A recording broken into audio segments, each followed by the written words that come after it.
L'Espagnol Carlos Alcaraz, classé deuxième mondial, a été battu 7-6-7 sur 2, 6-3 par le Chilien Nicolás Jarry, 21e, en demi-finale du tournoi ATP 250 de Buenos Aires, où il a effectué son retour sur terre battue le samedi.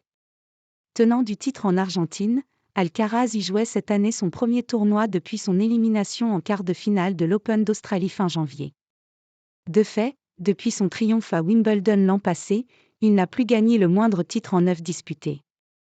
C'est une défaite difficile pour moi, a réagi l'Espagnol après la rencontre, elle m'a fait très mal. Il y a beaucoup de choses à améliorer. J'ai joué un bon tennis mais je suis loin de mon vrai niveau. Le joueur de 20 ans, qui avait justement écarté Jarry sur la route de son sacre sur le gazon londonien, menait 2-0 dans leur confrontation avant ce troisième face-à-face.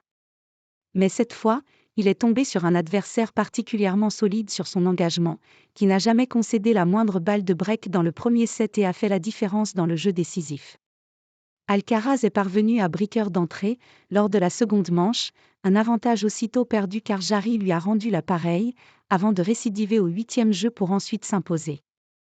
C'était un tournoi compliqué, le premier sur terre battue depuis longtemps, je n'ai pas su saisir les opportunités, je n'ai pas bien joué le tie-break, ça se ressent, a dit Alcaraz.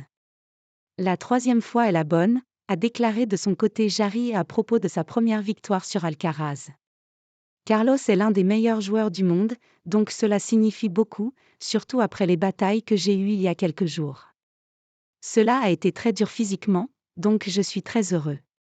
Le Chilien de 28 ans tentera de remporter un 4e titre sur le circuit ATP, dimanche. Il sera opposé en finale à l'Argentin Facundo Diaz-Acosta, tombeur de son compatriote Federico Coria 6-2, 6-3 dans l'autre demi.